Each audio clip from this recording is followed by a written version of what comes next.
Welcome to the Fly Culture Podcast, bringing you interviews, reviews, and fishing tips. Here's your host, Pete Tigus.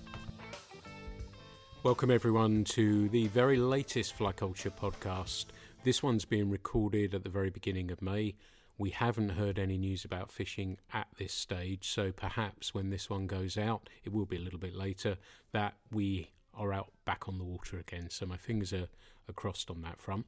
We're going to go on this one across to the Pacific Northwest, and I thought it would be really interesting to learn a little bit more about a fish that we don't have in the UK here, the ocean run rainbow trout, or steelhead as we know them as.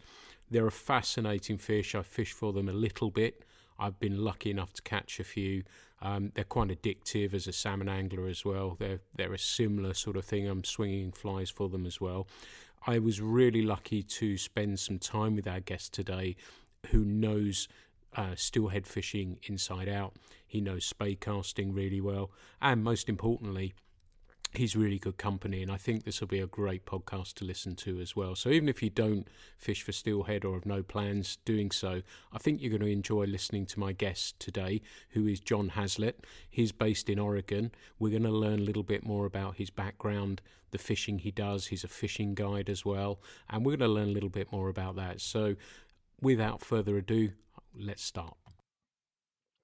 Hey Jon, it's good to catch up with you. How's it going? I'm good, man. I'm happy to see your face and hear your voice. It's been a while.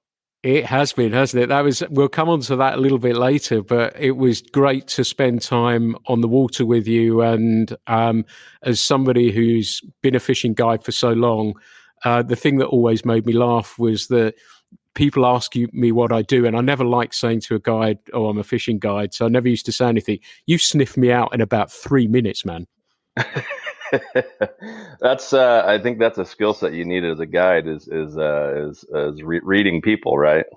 Yeah, absolutely. And you saw that, and I thought he's too turned on not to spot that. So I've got to be honest, and it worked really well. And I loved geeking out with you about tackle, about casting, all those sorts of things, which are the added things that go along with a guided day that makes it so fun. Yeah, and I love guiding guides because it's really my most relaxing days because as you know, it's another day of fishing and you just got to let it unfold. Yeah. So Jon, tell us a little bit about where you're based. And what you're doing, what you're fishing for, and the purpose of this podcast was to let people know. And I'm by no means any sort of expert. I've been steelheading a couple of times and been mesmerised by what a wonderful, amazing fish they are. But tell us where you are and the river you're on, and a little bit about what you're doing there. Well, I'm based out of Medford, Oregon, which is as southern Oregon as you can get. I'm about 30 miles from the California border. And so my home water is the Rogue River, which is has 157 miles of free flowing water. The Rogue gets a winter and summer run of steelhead, and then Chinook runs and a small coho salmon run. But I primarily guide steelhead, summer and winter run. I do fish some other rivers in the winter for winter steelhead as appropriate. And, I've been down in Southern Oregon for about 20 years, and it's just a great place. It's, in any direction, just about you can find a steelhead river within striking distance, and some as well known or more well known than my home water, the Rogue. And it's an amazing place to visit, like you're saying. The whole culture of steelhead as well is amazing. That the people who are and it's been really nice being over there, seeing so many people throwing spey rods and swinging flies and everything. It's a real. Has it always been that way, steelhead fishing? It's changed a lot in the last 20 years. Biggest change I've seen is one, the the number of two-handers, and two, winter steelhead fishing, especially when you go coastal, was not a fly fisherman's gig. When I first started over there, I was the only fly fisherman I saw. There were fly fishermen before me, but we were so rare. I mean, I remember uh, guys telling me, "Oh, you can't catch a winter steelhead on a fly," you know, and so it's gotten a little more popular, especially the coastal winter steelhead thing, and but it's certainly more inland where I live. I'm a 3-hour drive from the coast. So where I'm at, yeah, you've got quite a bit more spay fishermen, uh, because when I first started, fly fishing the Upper Rogue, uh, nymph fishing was, this is before the thingamabobber. Yeah. Back when people used to use yarn, Yeah. but it was primarily a nymph fishing river, and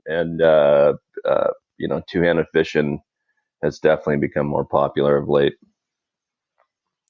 And do you think the patterns, the tips that people are using, the fly lines, do you think that's made it easier to fish through the winter as well, and reach those fish? Yeah, absolutely. The fly lines, the overall system.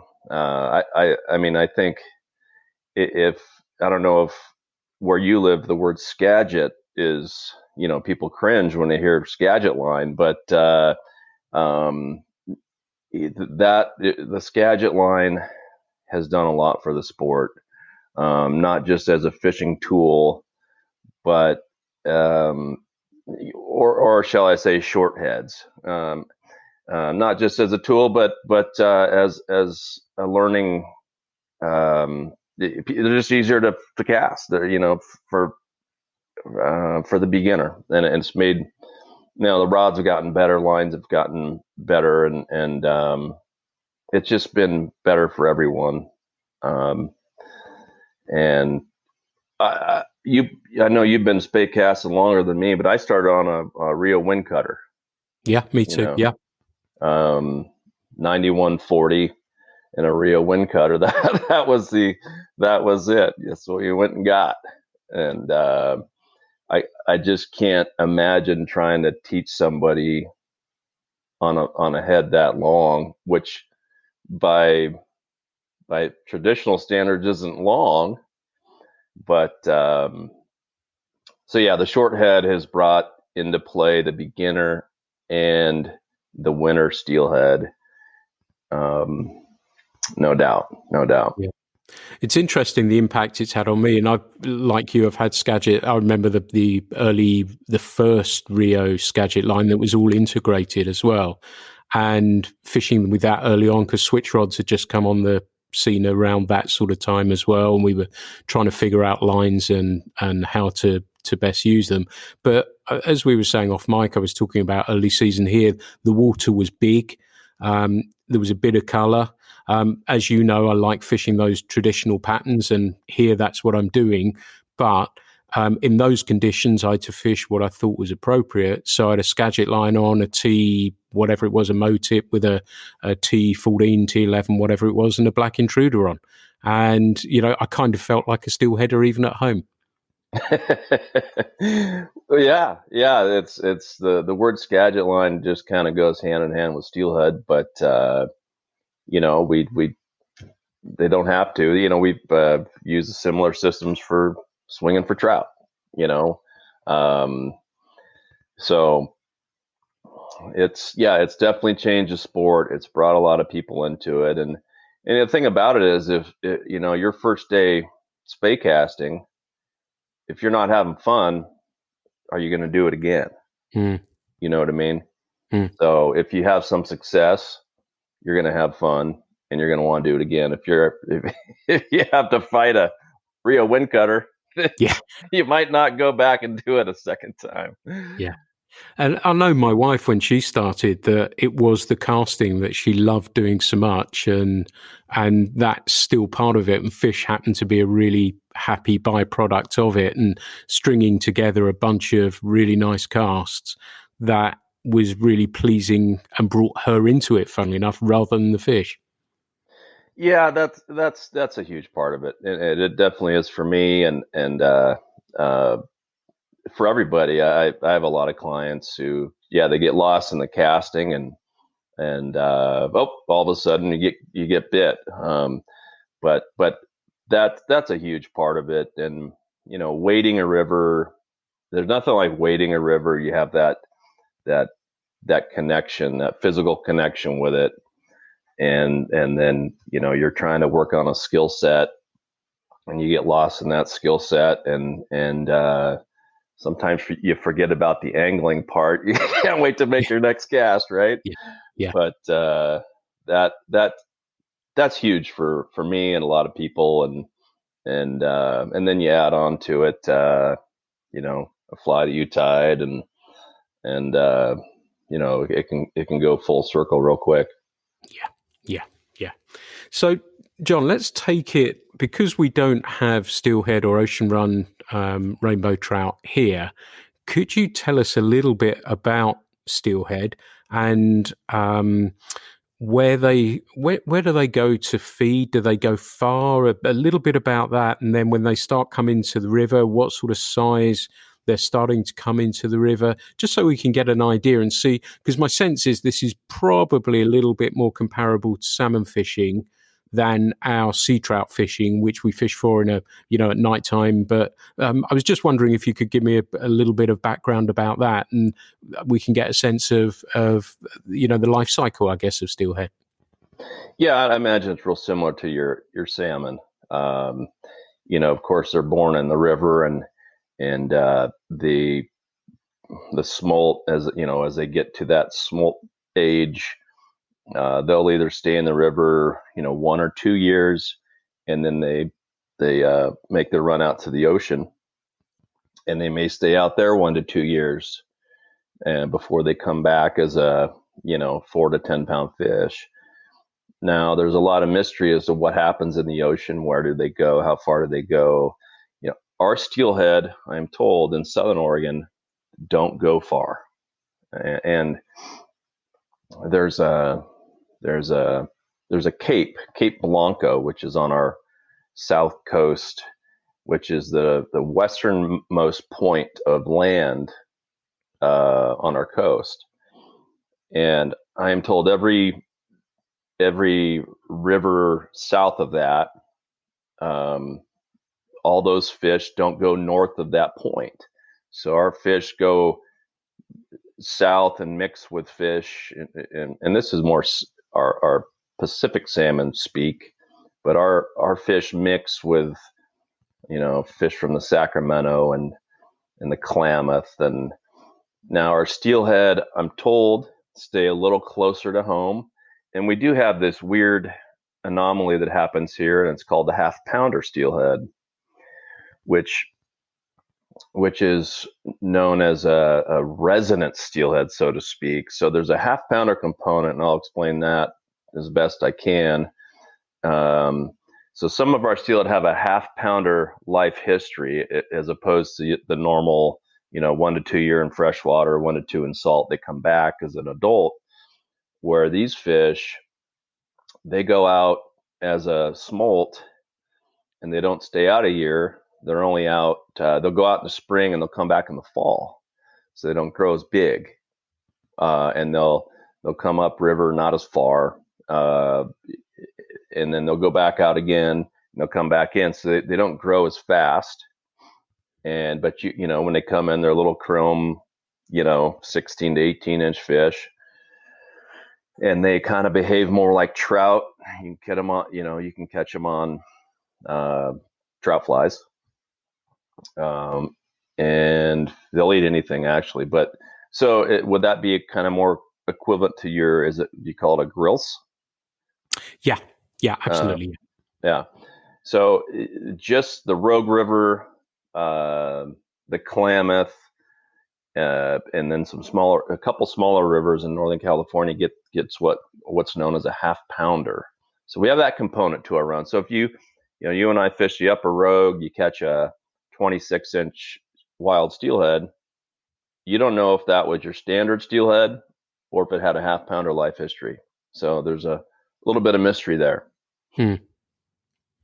That's really interesting. I think on the Klamath, I can't remember if I showed you pictures. I know the fly shop you work with, we showed them, and I had a couple off of the Klamath that were half pounders, and the chap was really polite in the shop and said, absolutely, they are.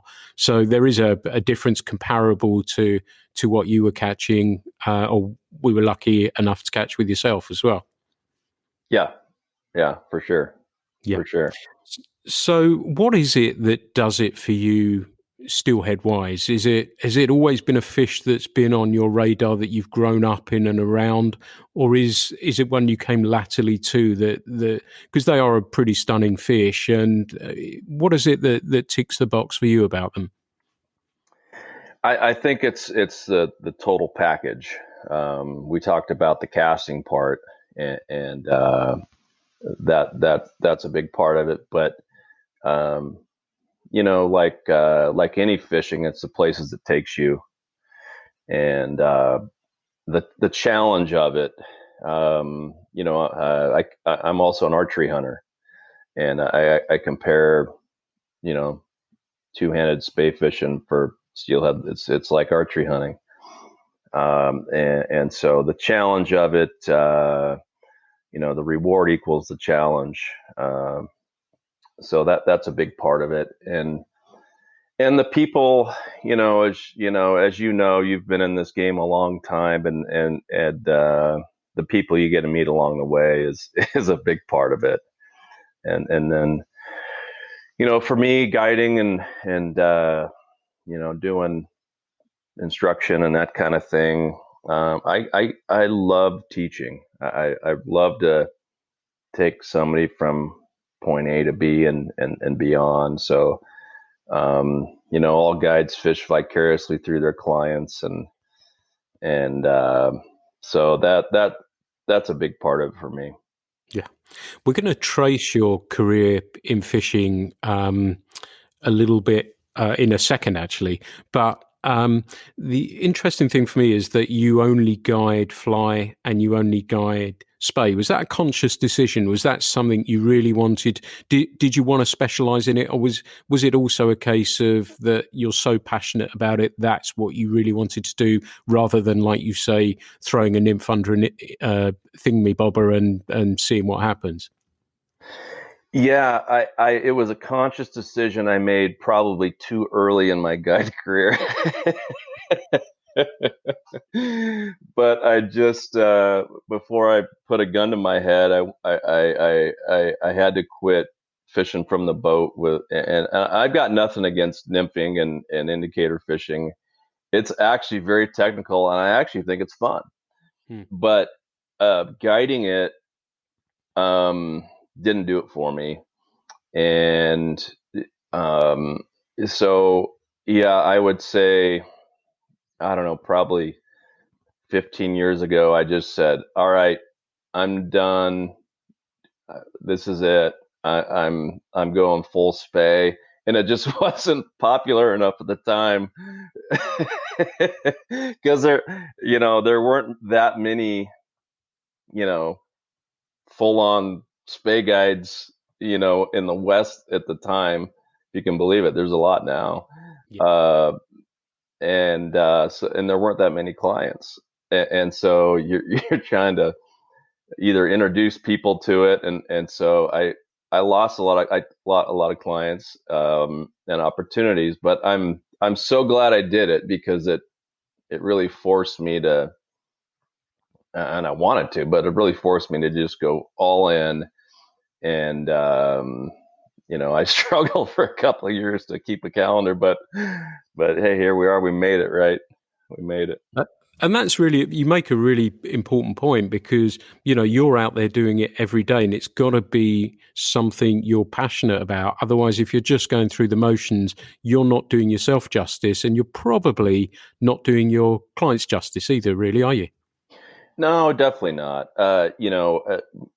Whether regardless of the way you fish, by the end of a long season, you're going to get a little crusty and you're going to get a little grumpy. But nymphing from a boat, you have to be a drill sergeant and to get everything right and set up right and um, it's a lot of work, and I watch guys do it, and I remember how tired I was at the end of the day, back rowing all day and just killing yourself. I remember driving home by the end of a guide day, and my shoulders are locking up, and Yeah. but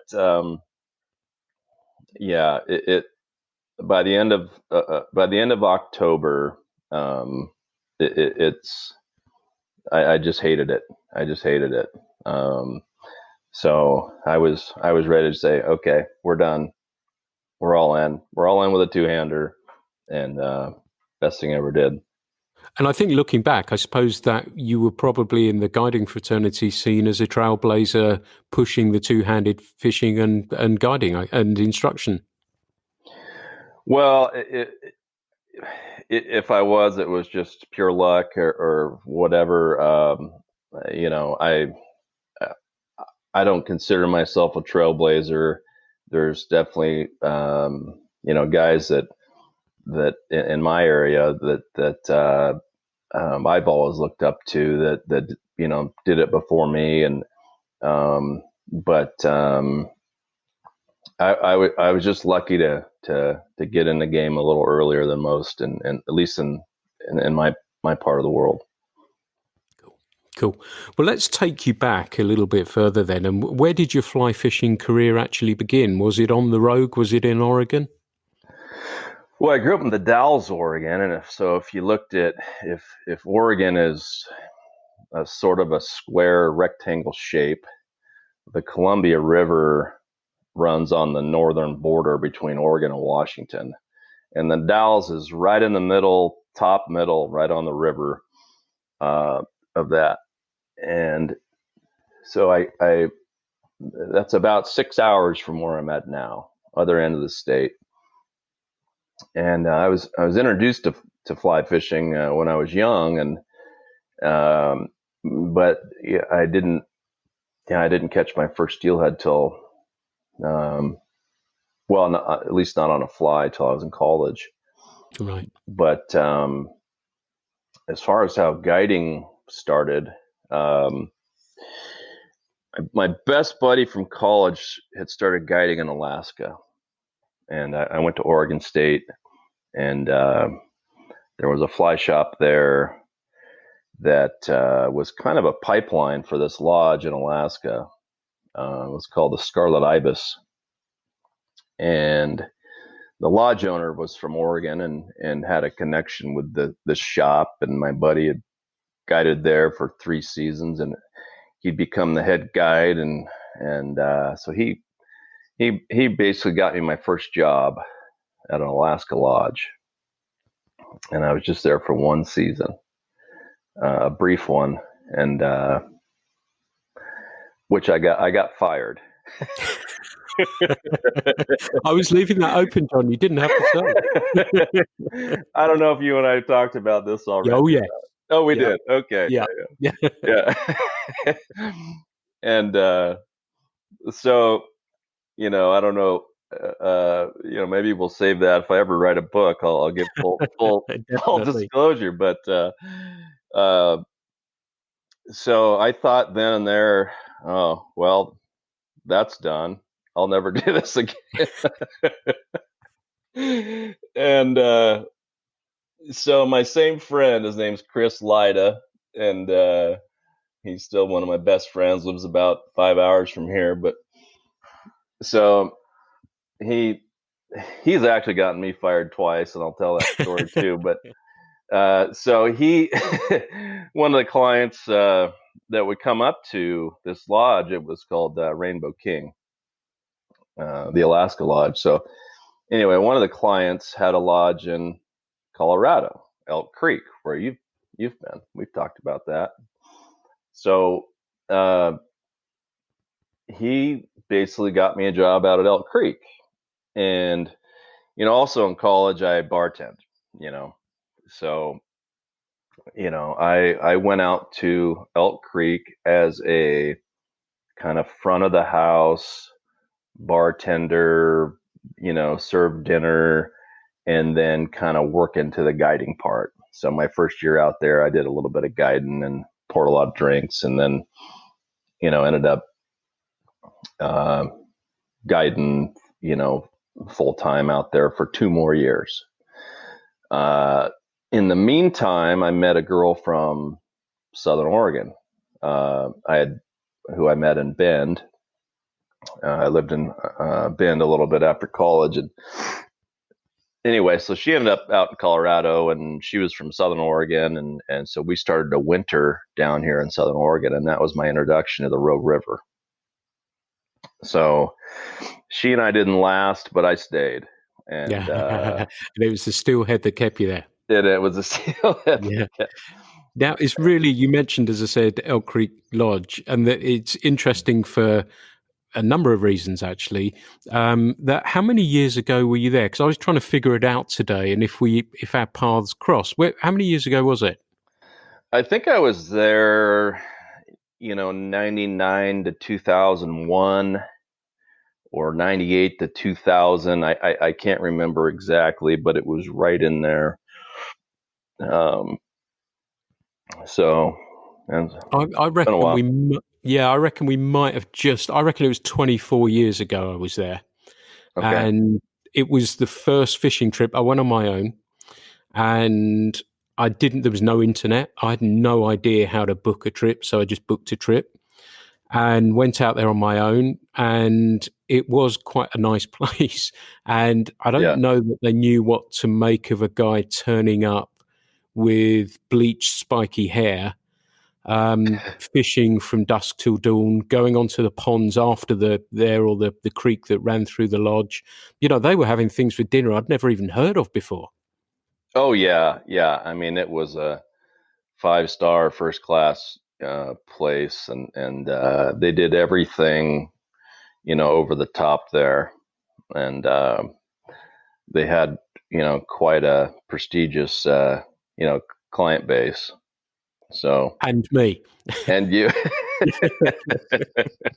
And they were saying, the thing that made me think about it was that you could make a phone call from there and there was no charge. And of course, in those days, the cost home to the UK was really expensive. And I said, "Are you sure They said, "Absolutely, help yourself." So, I called up with a lot of friends I've not spoken to in a long time.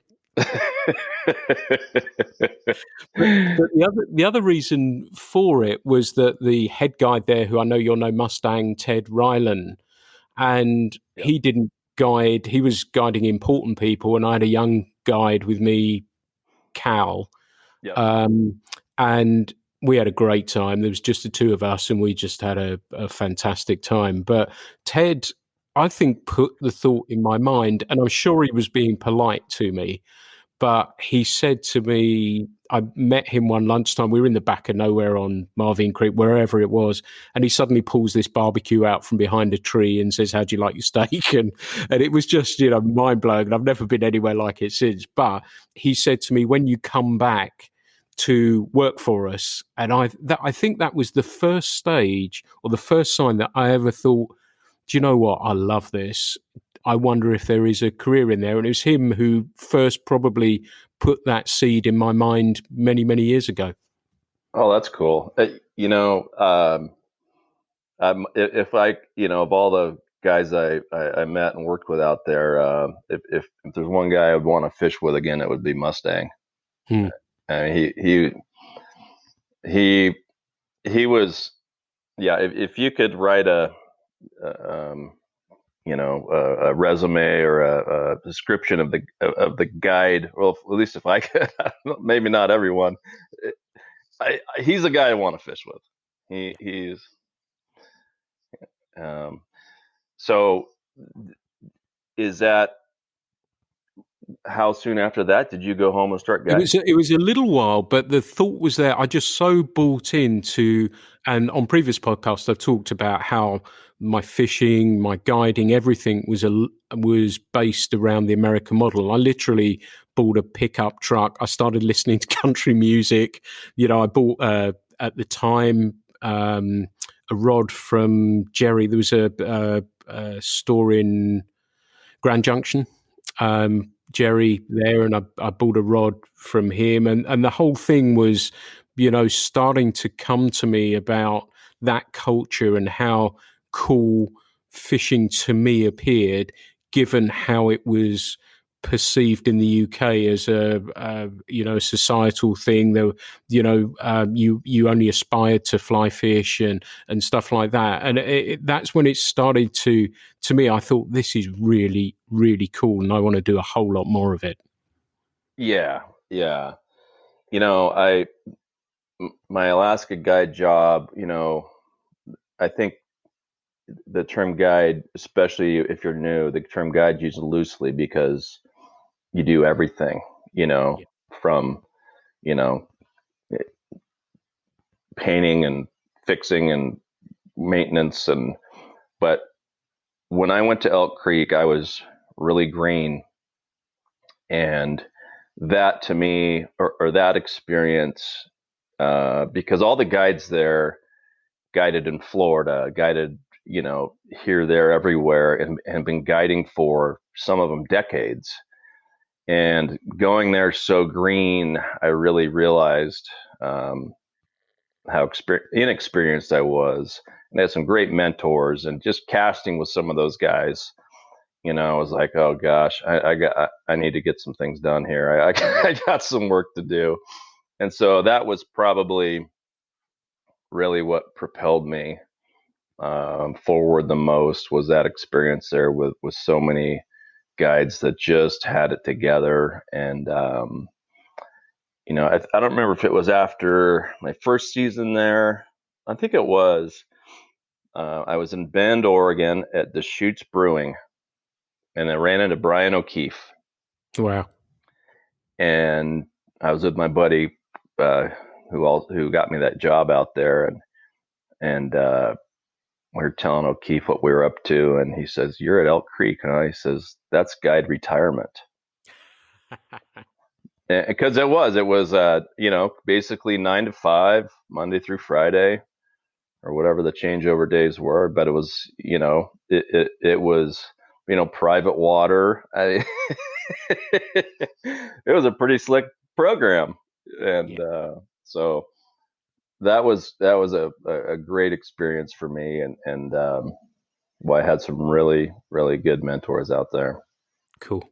Did you know, was there a moment that you realized that you were going to be in fly fishing and that was it? Was there a defining moment? Was it at Elk Creek? Was it in Alaska? Was it when you were back in Oregon? Was there a moment you said, this is going to be my career? This is my career?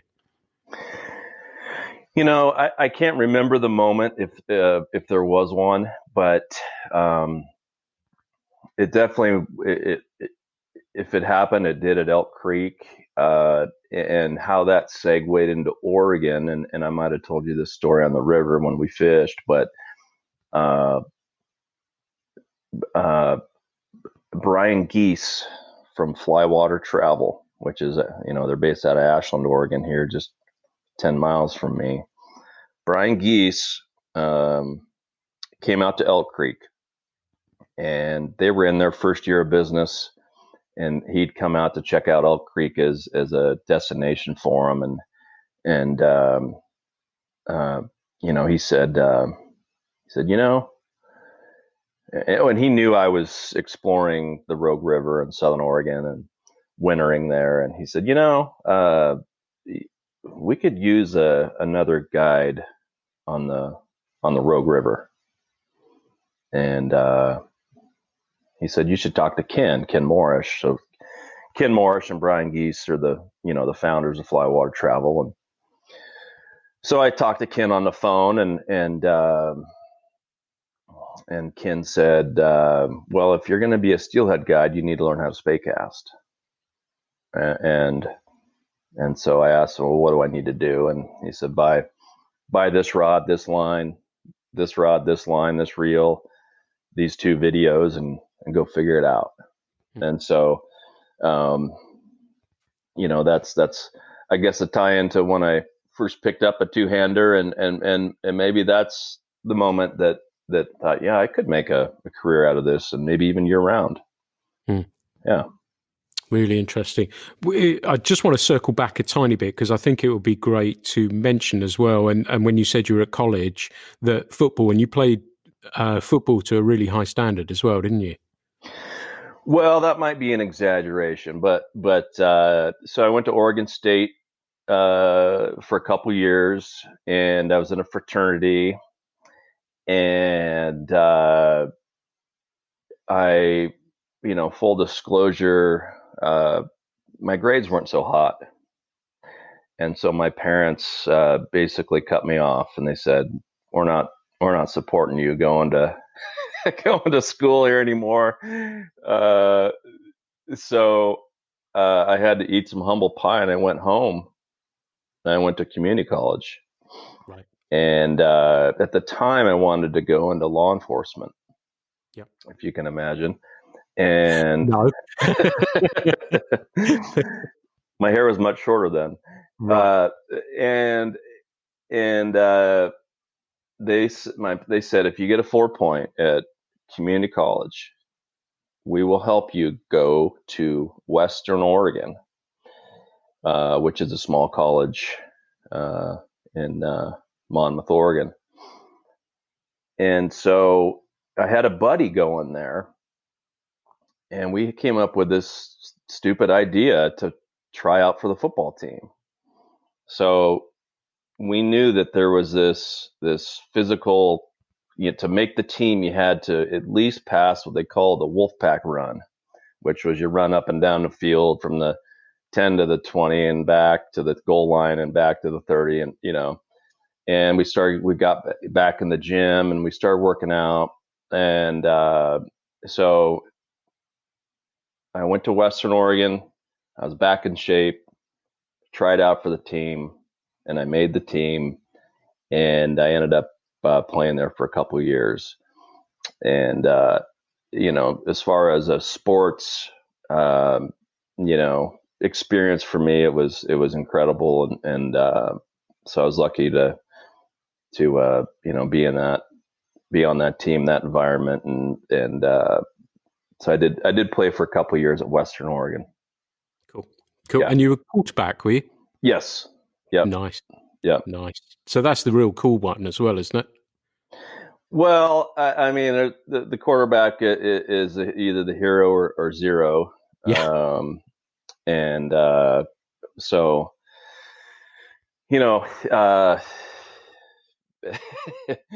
it's just I've just always was a quarterback. And so, but George Cook likes to talk about the spay quarterback and uses a lot of football analogies, and so that I steal those from him all the time. Yeah. And it's fascinating, isn't it, seeing the career that you've built? Do you ever sort of wonder, I wonder if I went into law enforcement or did something else, do you sort of shake yourself and think, wow, I'm really pleased I'm doing what I'm doing? Yeah, I am. I mean, it's, I feel like I'm the luckiest guy in the world. I'm blessed with a lot of great friends, and there's the majority of them are in this industry, and I feel like the luckiest man alive, and somewhat control my own destiny, and good or bad. And but I do think back, and I really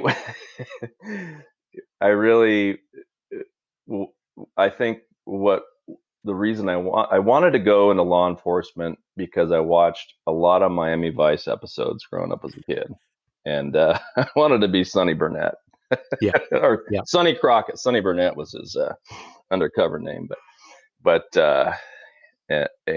he his character in Miami Vice, he was a college football player's receiver. Right. Really cool. So, and I'm still a big Don Johnson fan. When I go get my haircut, I ask for the Don Jovi,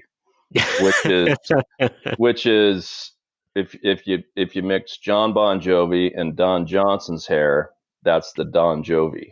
So it is unique. Yeah. Yeah, it's cool. Do you notice, I'm older than you, but do you notice, and, in the UK, guiding is walk and wade. We don't have drift boats or anything else.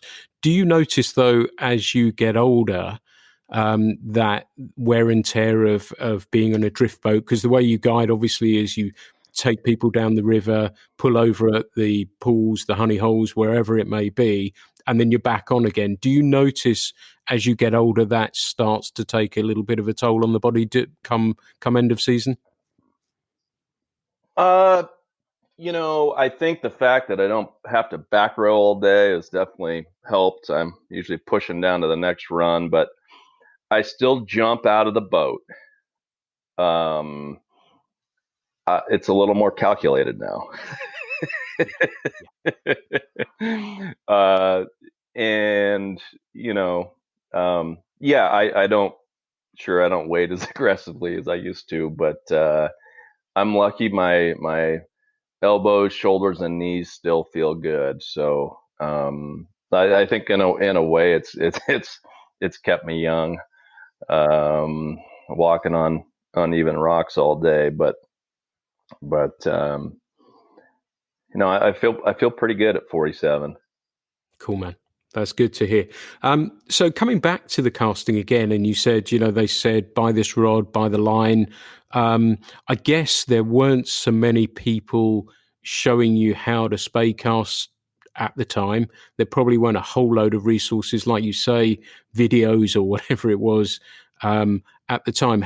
How were you finding a source of knowledge and gaining that and practicing? Were you out practicing the whole time, and how did that route go for you?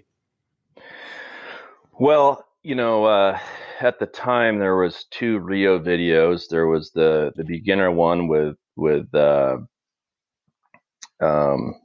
Jim Vincent and Simon Gosworth, and then there was the international spey casting video with Simon and company. And I got a lesson over the phone from Ken Morrish. You've probably given those. Now imagine you're standing on the river left. Yeah. When do you have to put the phone down, run to the river, try it, and then come back again? So, right, I've done that. Yeah. And then Simon, his first book came out. So those were my main resources. And for the most part, I really had to figure it out on my own. Although my first actual one-on-one instruction was from Mike McCune. Mike is the M in MoTip, and he's been one of my remote mentors, so to speak, because we've never lived close to each other. But it was probably 2002. I hired Mike, me and my buddy Chris Lida again. He's the guy who got me into this whole thing. We hired him, and for a day on the North Coast, on one of the North Coast of Oregon rivers, for winter steelheading. And it took my 9140 to a river that you should have a switch rod in.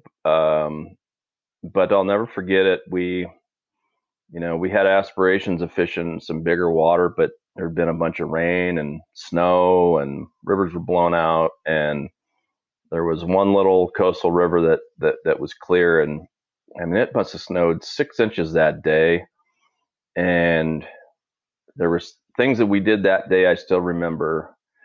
And it was with Mike, and so he was my first real instruction. And I think about that when I'm working with people. Like, I tell them, I say, you might not remember everything that happened today, but there might be one or two things you might reflect on in the future that will come back and help you. Yeah, cool. And as somebody who teaches spey casting, for our listeners, what advice would you give them to pep up their casting? What is the common thing that you see, and how do you think they could best overcome it? Well, we have so many great resources now. You use all your resources, whether it's videos or books or, but my advice is take a lesson. Take a lesson, find the nearest, qualified person, which isn't hard to find. It's such a small, little, subset of fly fishing. But as far as casting advice, it's, well, that's a tough one. But stick with it. And I would say, though, if I had to give just general casting advice for a spey fisherman, is just be aware of what's going on around you. Use all your senses, and but to me, spey casting is very visual. So use your visual senses to the max. That's a really good piece of advice, and a lot of these casts, are ones that you can watch everything, can't you? You can see your anchor setup, you can see everything you do, you can see those things. And do you think people speed through casts a little bit too much sometimes as well? I think so. I think there's the rhythm to a cast, and it's people do either go too fast, too hard, which is kind of the same thing. And 7 out of 10 guys go too fast, and then there's 3 out of 10 that go too slow. Yeah.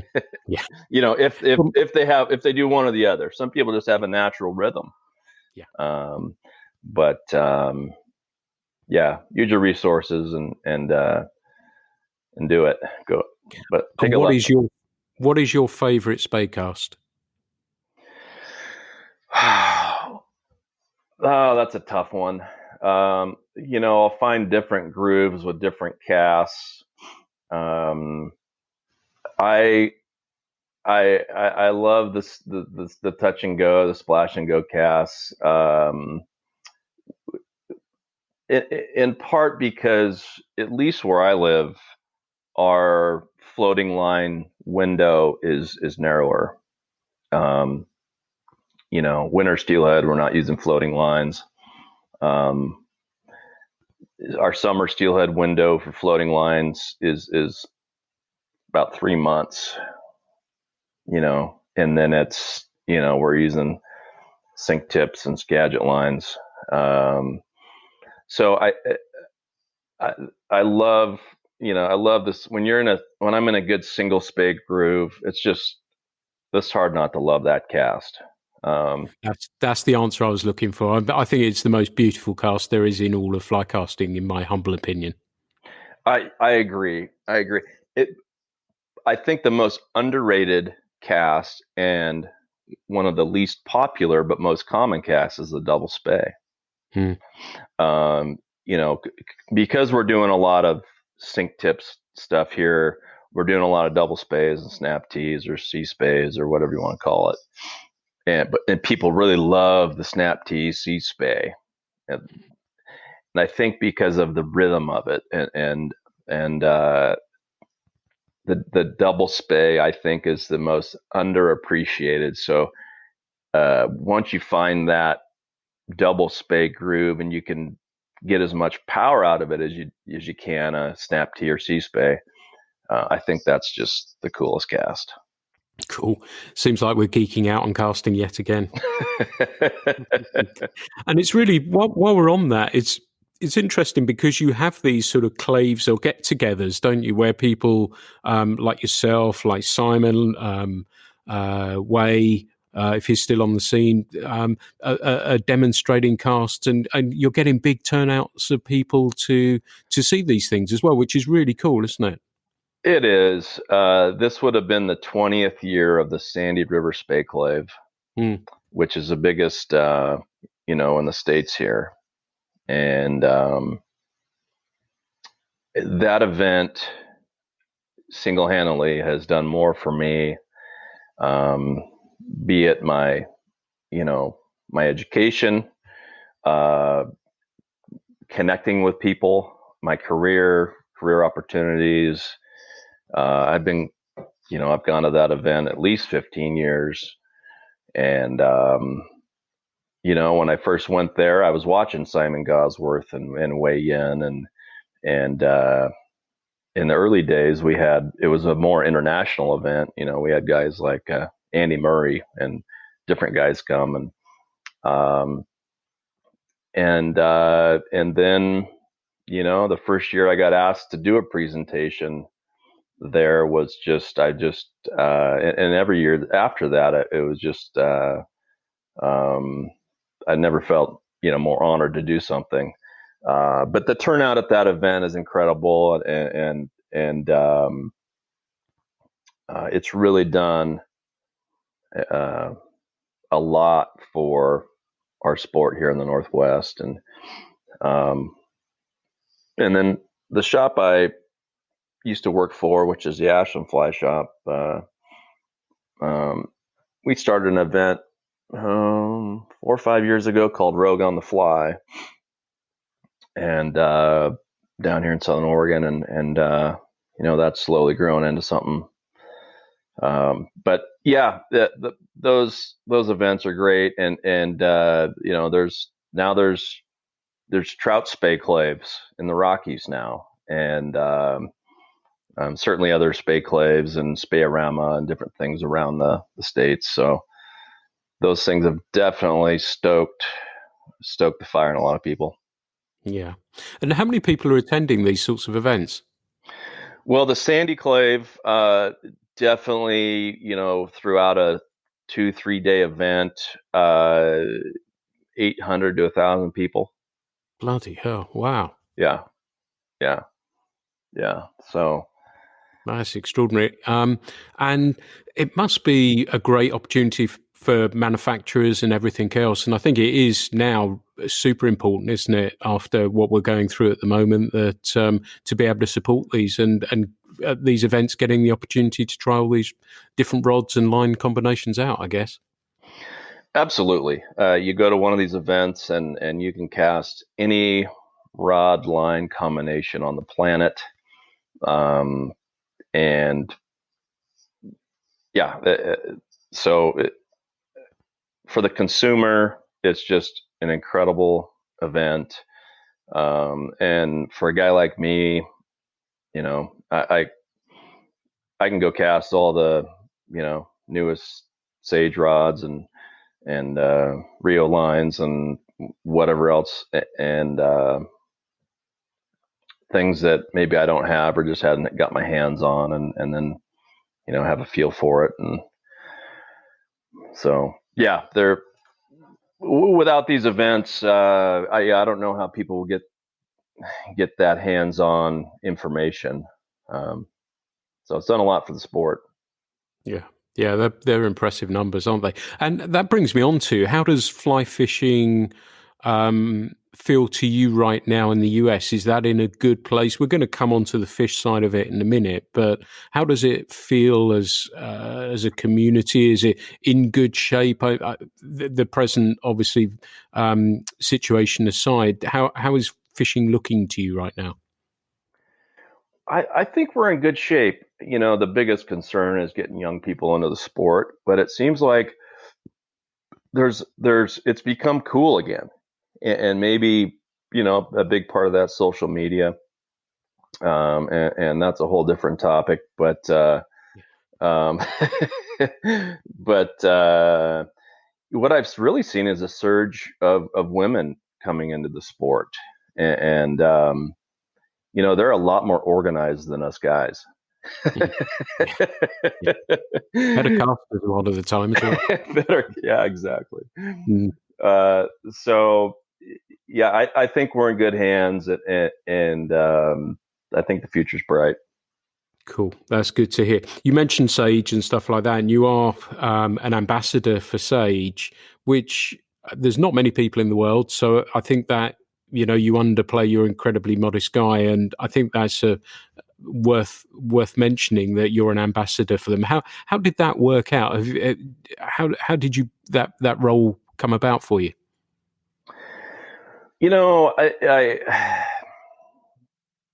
I don't. They just asked me. Well, it's kind of funny actually, because they started an elite pro program a few years ago, and I did not ask to be on that, and I was a little disappointed, and so it's kind of funny actually. So they had a few years ago, they had their on the water tour, and so they'd go to different events with the Sage van, and they followed it. They had media that followed their tour and this, that, and the other, and they made hats, and so one of their on the water tour destinations was the Sandy River Spayclave, and they had this printout of the Sage pros or whatever at the event, and there was my name. It said Elite Pro, and I said, "Wait a minute, I'm not an Elite Pro." So at least I don't think I am. So I went. I went to one of the guys there at Sage, and I said, "Hey, if if I'm going to be an Elite Pro, can I at least have the benefit of being one?" I haven't been asked to be one. So am I one? So it was kind of an awkward position, I said, "Oh," they're like, yeah. Well, because George Cook, he's our Northwest sales rep, and we've become really good friends over the years, but he's been one of my mentors, and he's always taken care of me. And George, I asked George about it, and he said, "Well, yeah, they asked me if you wanted to be one, but he said, well, I just told them that you're on my team." I said, "Well, aren't we all the same team?" So anyway, long story short, and then that just kind of segued into being asked to be an ambassador, and I couldn't be more honored to do that, and so here we are. Cool. And it's worth mentioning that you appear in one of the Sage videos about steelhead as well, which is really, really cool. So it's really a fascinating story about looking into the future, isn't it, of steelhead, but also shows you throwing some rods, and you've got some chops. Thank you. That getting asked to do that was just kind of a culmination of things. When I worked at the Ashland shop, we started doing videos, and it started out with casting videos. This is a double spay, and then it kind of segued into other things, and so we established a really good video presence, and I think had I not been involved in that, the opportunity to do the Sage film wouldn't have happened, and so I owe a lot of that credit to the shop and giving us free reign to do all those videos, and so it just kind of one thing led to another, and now they didn't tell me whether or not I was the first guy they asked to do it. Maybe a couple of guys turned it down before me. I know I did. Yeah, see, dang it. So that was fun. They had actually written that script, years. I think 3 years before we did it, they had written a script that they wanted to do, and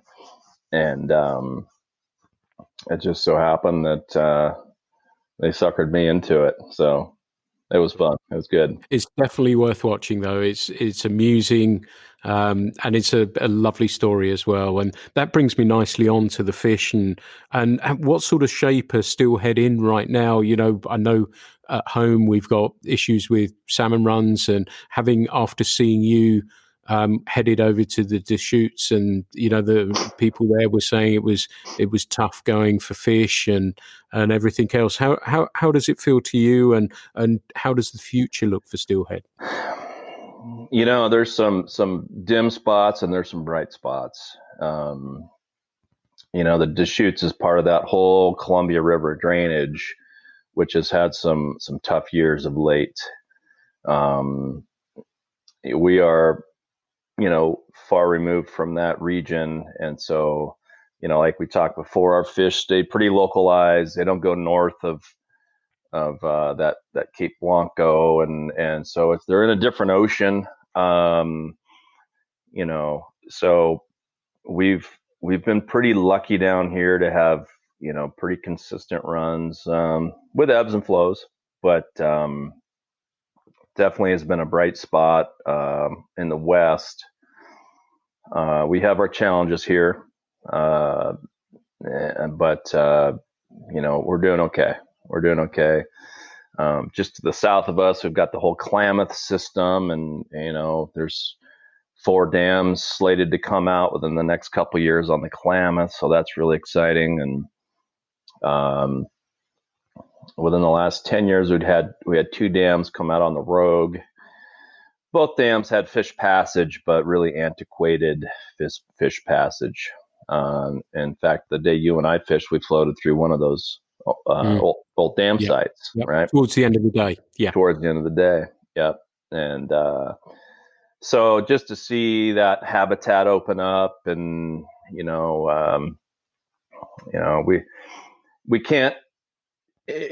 can't control what happens in the ocean. The ocean is our biggest challenge, but we can control what happens inland. So we give them the habitat, and we protect them and handle them well. Then it's all we can do, and hope for the best. Yeah. It seems to me in the US that the anglers have a bigger lobby behind them, and government listens to them more intently. I don't know if that's because of numbers, but it seems as though that seems to be the case to me, at least. Yeah, we we have our challenges here, with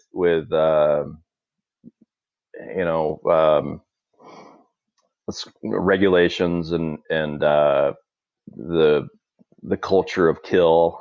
You can still kill a wild winter steelhead in Southern Oregon, which is something we're trying to change. It's been an uphill battle, but in spite of that, we're trudging along pretty good.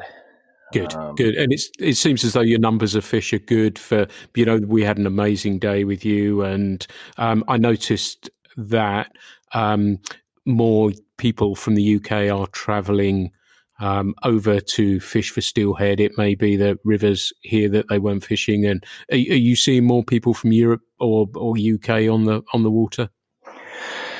You're one of a handful that I fished with in the last few years. So I wouldn't say it's a big number, but a few, a few. And for people wanting to sort of catch steelhead, what's to give? You've talked about the half pounders for the Rogue. If there is such a thing, and this is probably a little unfair to ask, but what is a standard sort of fish? If somebody's out with you and the planets align and they get lucky and they're swinging flies and the line goes tight, what are you sort of kind of your experience, you expecting that fish to be on the end? What sort of size generally are you expecting that to be? Sure. And keep in mind where you and I fish, the upper Rogue, the half pounders don't travel that far upriver. That being said, we're fishing to adult steelhead that are, 4 to 6 pounds. And,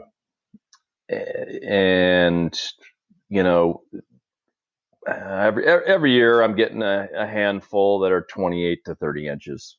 So, we got a couple fish last year, and it's a summer steelhead.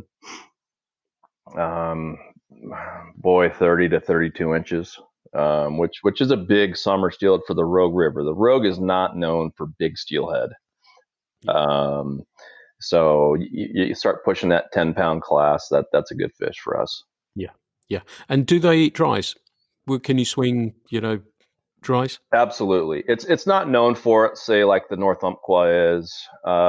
People go there to fish dry flies, but it's all about, water type and water temperature. And we have the right water type, and, water temps are high enough, through the month of, July through, really the end of September, that you can get a fish on a skater. Not many people fish them. But when you fish them, it does work. You bet. Yeah, cool. That's something I think I'm going to return to and try one day.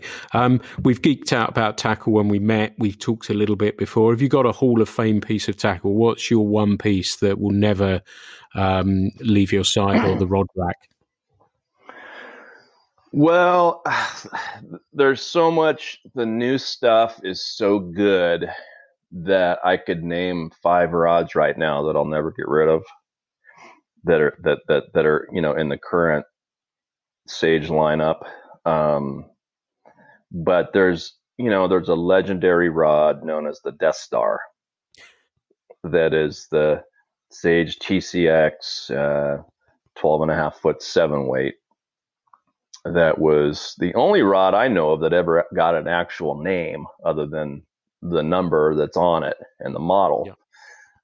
So I'll never get rid of that rod. That rod, if not counting the current stuff, because the current stuff is way better, right? And there's so much of it is so good, but go back. I don't know if it's been 10 years since that rod line. It might be. I mean, the TCX here, but if I'm backed into a corner, if I had to take one rod on a trip, that was the one. And that rod was in my hands a lot for a number of years. And I bring it out of retirement once in a while just for nostalgia's sake. But, if I had to pick a length weight, 12.5-foot 7-weight, the modern day Death Star would be the igniter, and the 12.5 7-weight igniter is just incredible. Nice. It's amazing. I think you maybe fished that rod with me. I did, and I fished. It was the X that I loved, that 5-weight X that blew my mind. That thing is amazing. Yeah. And the cool thing about the Rogue is that we can fish 5 weights. I'll even fish a 4-weight once in a while because, 4 to 6 pound fish. It's not too much rod. Yeah. Perfect. Yeah. Perfect. Well, as somebody who is a nightmare to guide, not because I'm difficult, it's just I love to figure stuff out. You were just such a pleasure to be on the water with, and I really mean that. You really are probably up there, probably one of the best guides I've ever fished with. And the industry, it's going through some changes right now, obviously, and we don't know how and when we come out of it. But I think it's really cool to support guides, having come from that community myself.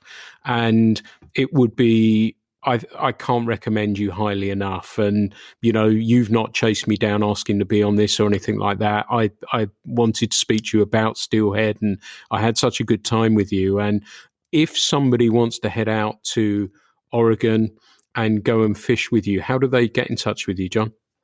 Well, thank you, Pete.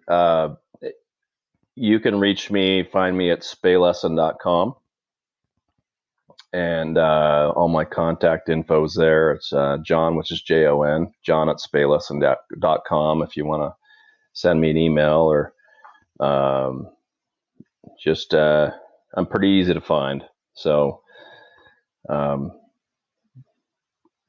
I give a phone number? Yeah, if you want. 1-800. I don't know. Probably not such a good idea, I guess. But if you want to, and I know you do a bit of social media and stuff like that. You're on Instagram and Facebook and stuff like that as well. People can find you on there. And if somebody was heading over and say, right, I'm going to give steelheading a go, and whether you're a trout angler, whether you're a salmon angler, whether you're a sea trout, they are a super cool fish. They're super cool looking. When is a good time for people to come head out and fish the Rogue? July through November. The first few months, warmer water, more dry line stuff, and the last couple months more, sink tip stuff. But it's just, July through November, and I can start earlier or go later, but that's the window. And you do a great lunch too. Thank you, Pete.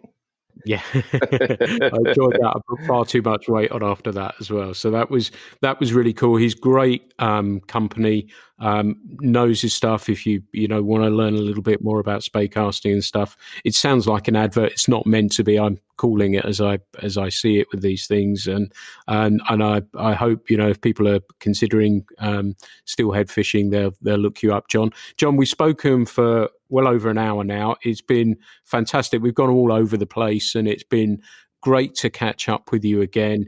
Great to listen about your passion for steelhead, your career in fishing, what it means for you, what you've done to help spread the word as well. So thanks so much for speaking to me. Thank you, Pete. It's been a pleasure, buddy, and can't wait for the next time. Oh, man, I think I'm going to come and track you down again. So, you better watch out and make sure that 5 weight's nicely ready for me. Okay, buddy. I look forward to it. Okay, man. Thank you so much for that. Thank you, everyone, for listening to the Fly Culture podcast. I hope you've enjoyed this one. We've gone in a slightly different direction just to talk about a fish in the UK we don't know so much about, but I hope you've enjoyed that. Thank you for everyone who has contacted me and let me know how much they're enjoying the podcast too. It really means a lot to me, and it's greatly appreciated. So thank you for that. Thank you for the support for the magazine Fly Culture as well. We've been absolutely overwhelmed with it. And again, the people who have taken the time to write to us, letting us know they're digging what we're doing and what we're trying to produce for you. We work incredibly hard on it. We're always trying to make it a little bit better for you and improve and look for ways to improve, find you interesting articles and always try and make it a little bit different. So thank you for supporting us. Thank you so much for writing to us as well. This has been the Fly Culture podcast. I hope you've really enjoyed it. The Fly Culture podcast is brought to you in association with Fly Culture, a quarterly print magazine. For more information, please visit flyculturemag.com. You can also find Fly Culture on Instagram, Facebook and Twitter.